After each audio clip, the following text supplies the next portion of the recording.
Welcome back to another edition of Higher Education Today. I'm your host, Stephen Roy Goodman. I'm here in College Park, Maryland, in Prince George's County, where we're going to be speaking with a professor from the University of Maryland about big data. Nguyen is a professor of big data and epidemiology at the University of Maryland. Welcome, Quynh. Thank you so much, Steve. Thank you. Well, thank you, Quynh. If we could start, and I know this is going to sound like a basic question, but what is big data? So big data is, in one sentence, data that is beyond the capacity of normal laptop computers to analyze, process. So it typically involves using clusters of machines, parallel processing, other techniques found more in computer science.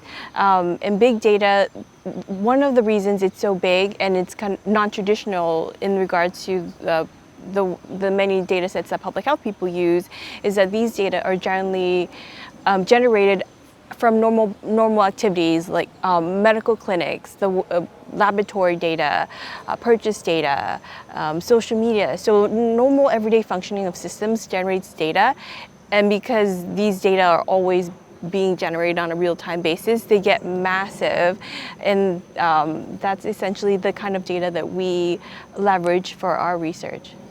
And that's interesting. So in terms of that research, so I'm assuming the more data, it's always better to have more. One of the trademarks of big data is its size and velocity and its unstructured nature.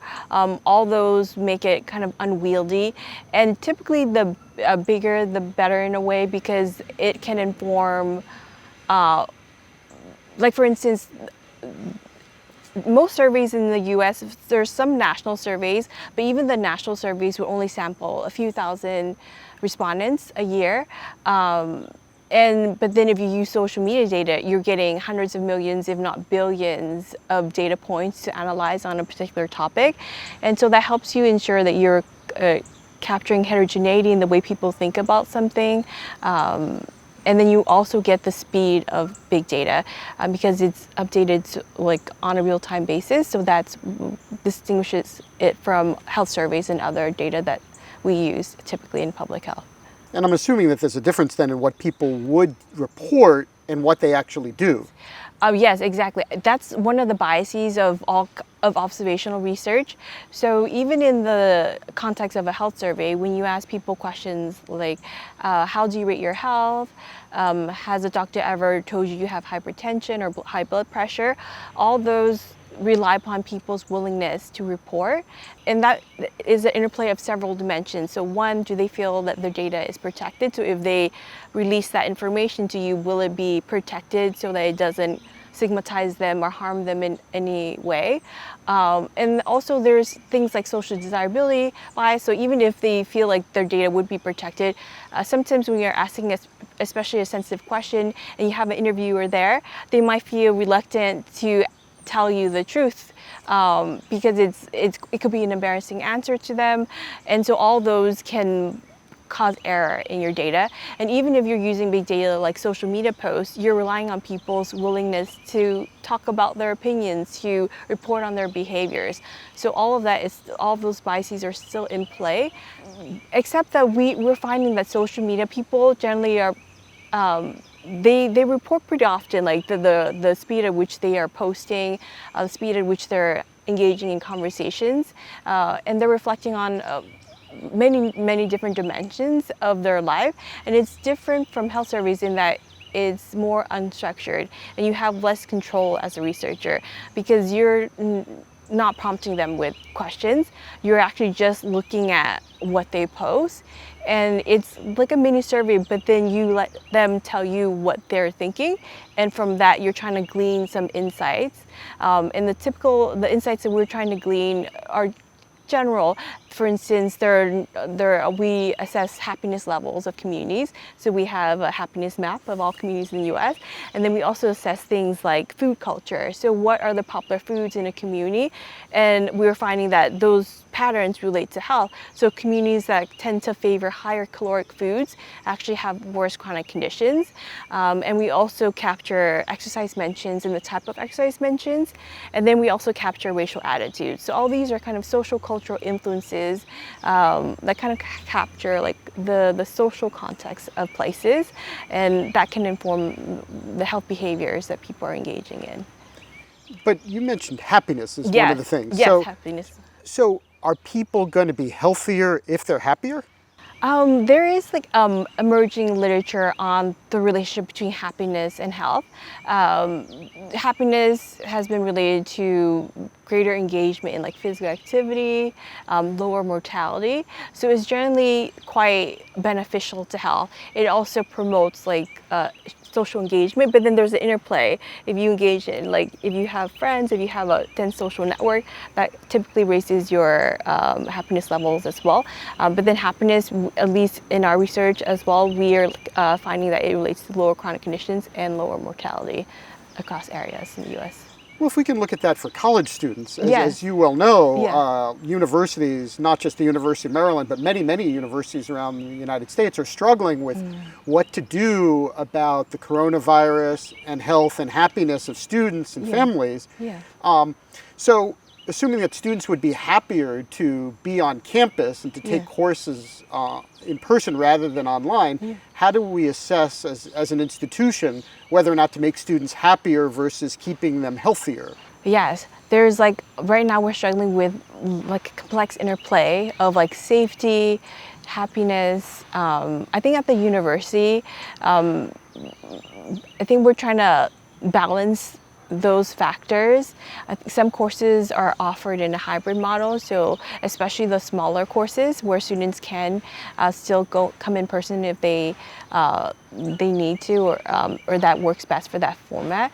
I think, but then as faculty, I think all classes are recommended to have an online option, just because some students might have predisposing risk factors. They might not feel comfortable going in person, but then they should be given the opportunity to take the class. So which I think as the university and professors in general, we're trying to balance between health and effectiveness of teaching and the general well-being of students, because the social interaction is quite important to health.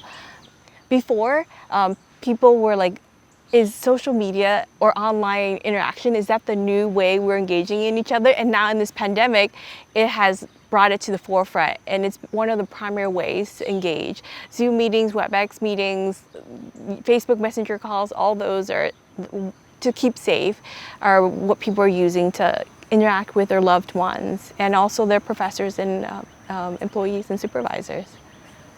Well, if we can get to the issue of the data, because that's kind of interesting if there's so much information out there. Yes. So I was kind of thinking as we were on our way here to do this discussion, I was thinking about somebody who goes to a 7-Eleven at midnight. Yes. So why do they go to the 7-Eleven? Do they go to the 7-Eleven because they can't sleep? Do they go to the 7-Eleven because they want a sugary drink? Do they go to the 7-Eleven because they're up to no good and they're meeting some friends there? Yeah. Are they going to the 7-Eleven just because they want to just take a walk? Yeah, yeah. How would you know that from just the information? There are several ways to kind of analyze mobility patterns, activity patterns. One dimension is sometimes they would post. So, hi, I'm up, anyone up? I'm getting a Slurpee at 7-Eleven. So from there you can kind of see, try to, like, in the posts that they do, we can kind of engage what is their, for instance, happiness levels, 1, to what kinds of things are they buying if they're reporting that Slurpee, sugary drink, not so healthy. And then 3, you can kind of look at social interactions. So what are their social interactions with to try to capture that dimension as well. Other people have used mobility data to see like where people go, how far, try to characterize their neighborhood, like the space of their neighborhood is another line of research. So to try to understand activity patterns and the space which they normally engage, their normal behaviors, and then that can be used to inform, okay, these should be our neighborhood boundaries. So for that instance, there's lots of things that can be understood just by that behavior. But you're assuming that they're posting about it. Yes, it all relies upon them posting.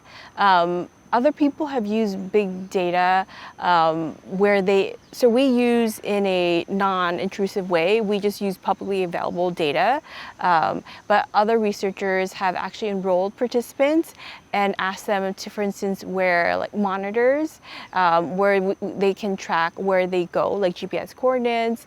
And sometimes people have asked them to record what they've eaten, or allow them to or ask them to take pictures of their food over the course of a day. And the study can be going on for weeks. And so in the end, it could be thousands, if not hundreds of thousands of pictures. So I think that's where, but that still relies upon people's either active participation in the study or reporting it on like social media or other platforms. But what about your cell phone? So your cell phone is off right now, as is mine because we're doing this discussion. Yeah. But presumably our phones know exactly where we are right now. Yeah. And presumably all the phones know exactly where everybody is. Yes. What can you do with that information? There's been some studies that have kind of tapped into that and try to understand like sleeping patterns, activity patterns, just like what do people look at, how long do they look at things, like how long are they on email, how long are they on Facebook, how long are they on other apps, and try to understand time use throughout a day. So definitely the phone, and we're also connected with our phone. We know exactly where our phone is at any given time. So that's like a new avenue of research to kind of leverage. That's a new way to collect data. And for us, because a lot of people post from their phone, we like the phone, and we use that sort of data to analyze for our research. We did a segment a while ago in London, and there was a professor who came on who argued that, if I get this right, because it was a while ago, he argued that people didn't enjoy social media, that they lived in social media. Yeah. That they didn't just like it, but they lived in it, that it was an essential part of their lives. They were in social media. Yeah. What would you say to that thesis? I mean, there are times when social media and the news and everything happening around us can get a little overwhelming. And people do sometimes take a break from social media and they'll find a way to disconnect. And I think that is like a common feeling. I think social media has become quite dominant in how people obtain not only the news, but also what's happening with their friends, their network. And so in a way, sometimes it feels like a forced choice, because you get on because you're like, what is happening in the world? Because that's a major platform that people are using in a way that you kind of have to like drive into the highway to kind of get those updates that you wouldn't get in other medium. Well, that's interesting. If I can pry into your personal life a little bit, is there a point that you don't have your phone with you, since you're a big data researcher? Do you ever just say, I'm going to take a walk in the woods and it's beautiful and I don't want to have my phone with me?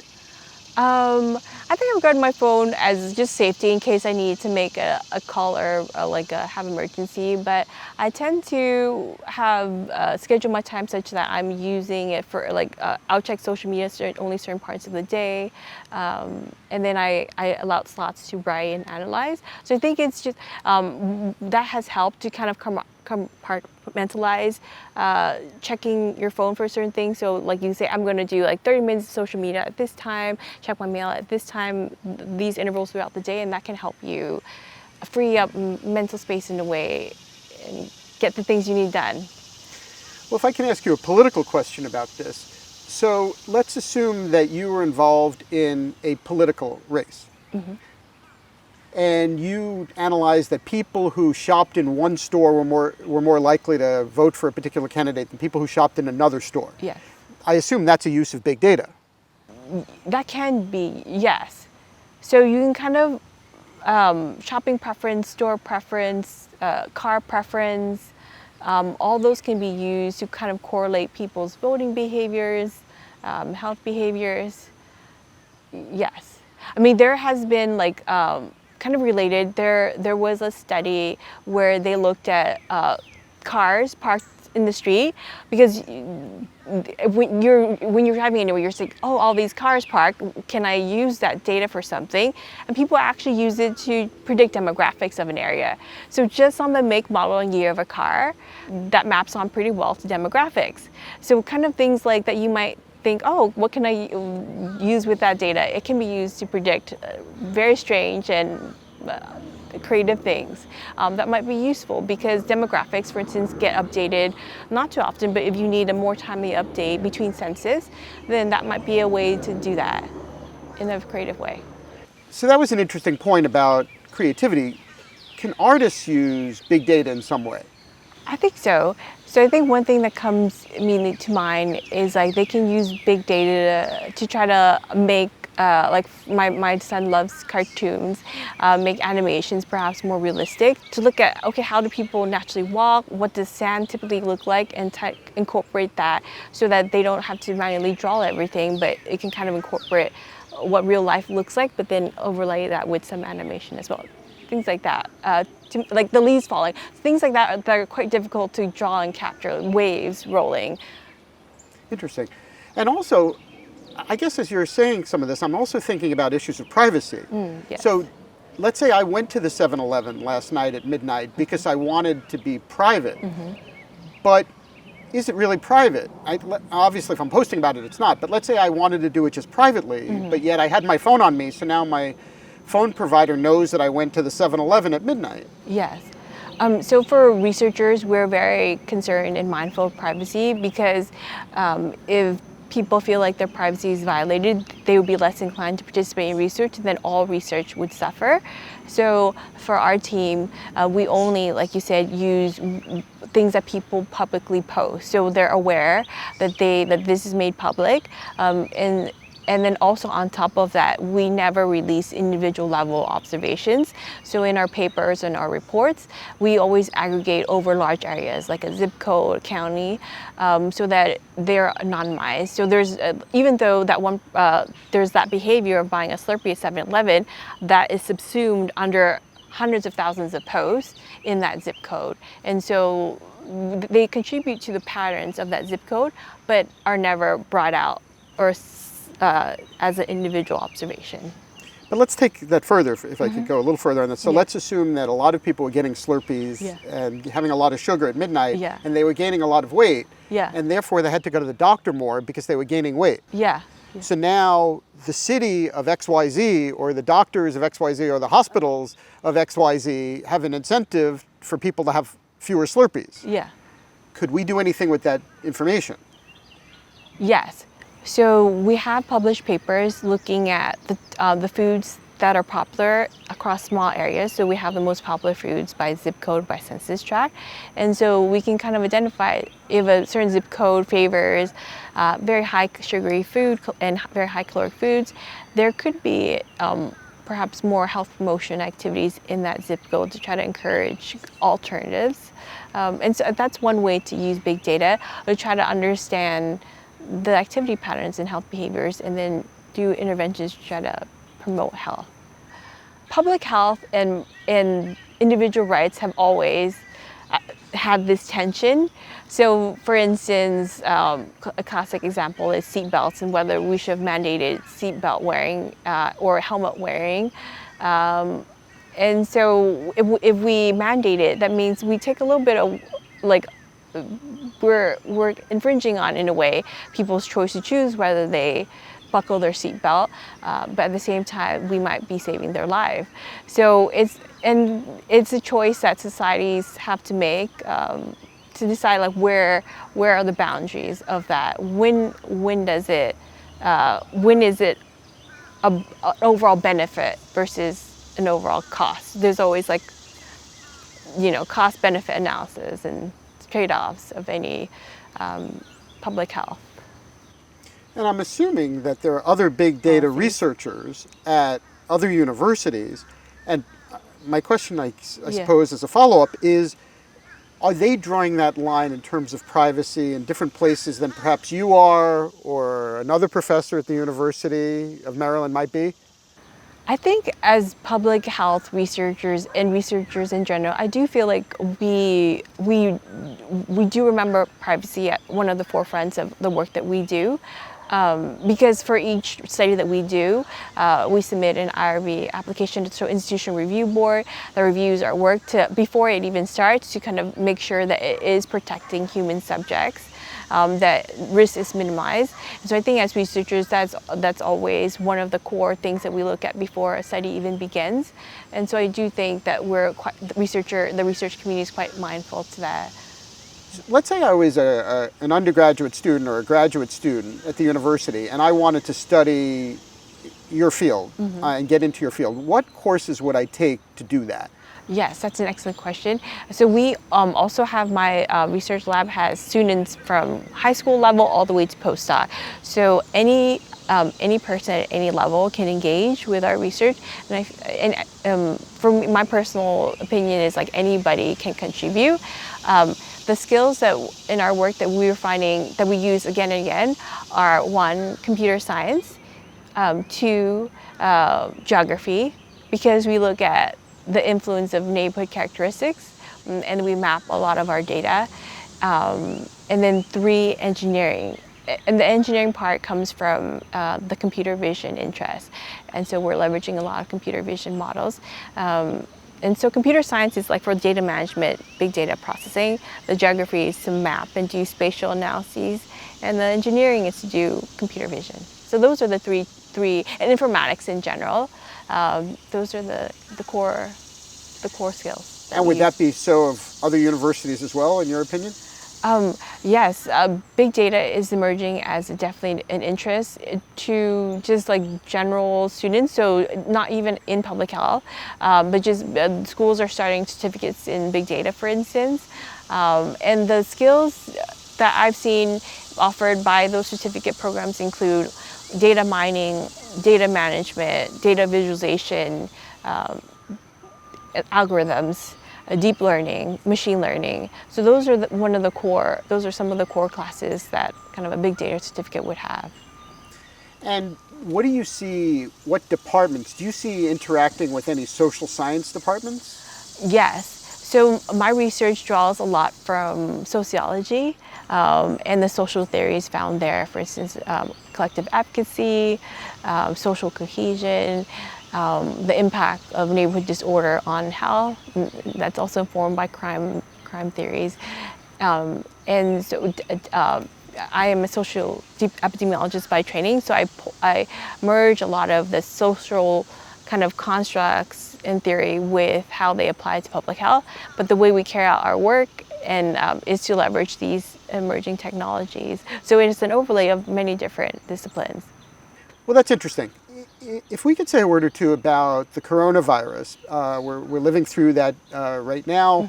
How is big data interacting with that? I know we touched on it a little bit before, but if you can expand on that a little bit, I think that would be helpful for viewers. I can update on a few things that we're doing. One, we're using things like Google Street View images. So we've collected about 164 million Google Street View images that we've processed across the entire United States. We get images from each intersection in the US as well as long street segments about 50 meters apart. And so we use that to characterize the built environment. And so we're finding that communities that are characterized by, for instance, multiple lanes of traffic, or the residential and commercial buildings together. So those are indicators of higher urban development, more density, more social interactions. We're finding that those communities have higher coronavirus cases than communities, for instance, with a single lane road. So single lane roads often denote like suburban areas or purely residential. We're also finding indicators like green 30. So if a community is like very green, they tend to also have lower coronavirus risk, but that's an indicator of more rurality, more space to move around. And so we're trying to leverage that to try to understand the built environment and how that can be used to just predict underlying coronavirus risk. And then we also have indicators like dilapidated buildings. So communities that have more dilapidated buildings also have more coronavirus risk. And that might interplay with more dilapidated buildings also correlate with worse overall health at the starting point, and that can set a population up for just being more vulnerable to infection and having worse outcomes. And so those are some of the things that we're leveraging to try to predict coronavirus risk. We also have the Facebook symptom survey. So just yesterday, we analyzed 36 million responses from May and June, and we created summaries at the zip code level of self-reported symptoms. So we can kind of see which zip codes are reporting the most symptoms. And we're doing that because testing still is not universal. Not everyone has access to COVID testing.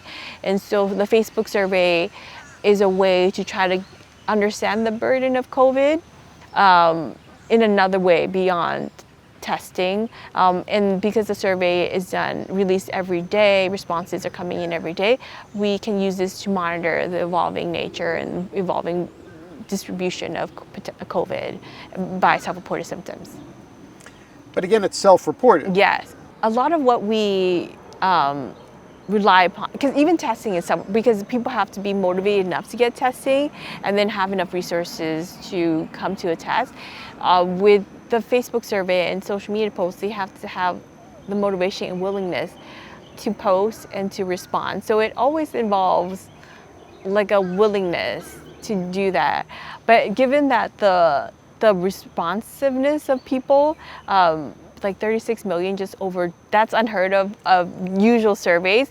And so we're quite happy with the response rate. And I think people are quite, I've noticed since the pandemic has started, people are quite open to sharing, to contributing. The research community and the public in general is trying to find a way so that we can help control the virus and contain it. So I think that's one benefit, that people's willingness to share data and to engage in research to advance. Well, fair enough. I think we've got to wrap this up in a minute or so. Is there anything that you would like to say to a lay audience about big data that we haven't covered? I would say big data is a way for us to try to fill in the blanks where none other data perhaps is available or would be too costly to collect. And so I don't regard big data as the end-all. I regard it as like another way for us to try to answer a research question. And I guess you would probably encourage people to answer research questions as much as they can. Yes, yes. And to kind of, because sometimes before we didn't know whether we could use big data. And so our lab is trying to give examples and applications to how you can use big data, particularly for health research. Interesting, interesting. So thank you again for coming on the show. If you would like additional information about Quynh or the University of Maryland, please go ahead and go to umd.edu. If you'd like to contact me, please go ahead and do so at highereducationtoday@topcolleges.com. And thank you for watching. We will continue to bring you quality discussions about important matters in today's college and university world. I'm Stephen Roy Goodman, and you've been watching Higher Education Today.